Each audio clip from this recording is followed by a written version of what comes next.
heading off to Panama today on a little adventure to Bocas del Toro.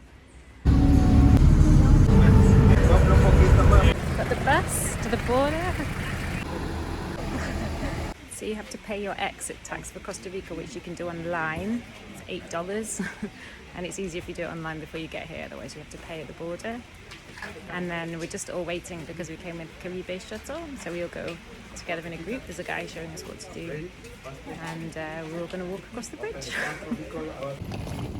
is a lesson I learnt last time. It's a long way with your luggage.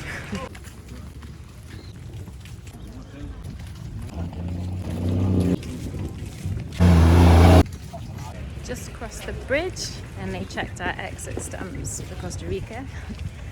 So make sure that you've got one of those, otherwise then you have to walk all the way back again. And now we're coming to the border in Panama on the other side of the Sixaloa river. It was really difficult to hear, and I thought he was speaking to me in Spanish, but he wasn't, it was English. But you have to have proof of where you're staying, and you have to have proof of an exit flight from anywhere in Central America back to your home country within the time of your allowed stay, and they ask to see the flight ticket.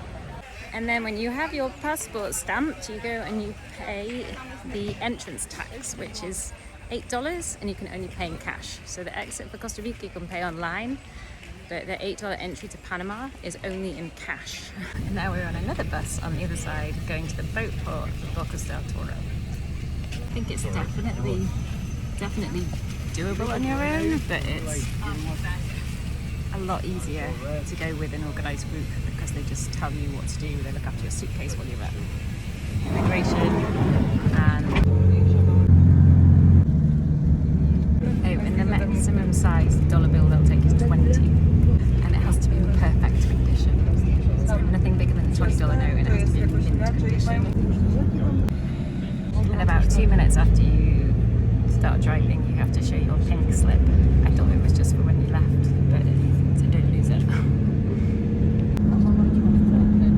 Welcome to Panama. One last thing. If you're someone who needs a wee a lot, I'd recommend dehydrating yourself slightly, because there's been one opportunity for toilet, and I guess if you're a big group it can take a really long time sometimes to do all these things. So just, don't overhydrate.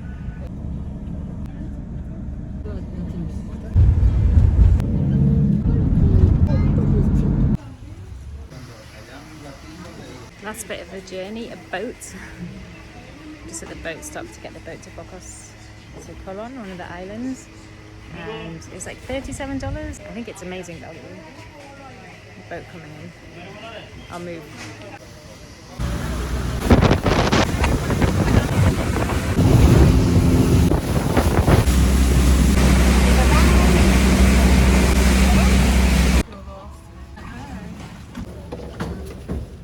So I was told it would cost me $1 in a taxi to get here, and when I arrived on the boat someone said, oh, I can get you a taxi, but it'll be $2.50 because you're on your own, but all the taxis here are shared, so other people get in. And I said, but I can share it with somebody, and he's like, no, it'll be $2.50, it's $1 per person. And I was like, no. And then he said, but I have to call someone, so he called someone, and this person, or a taxi driver but didn't stop, who obviously he hadn't called.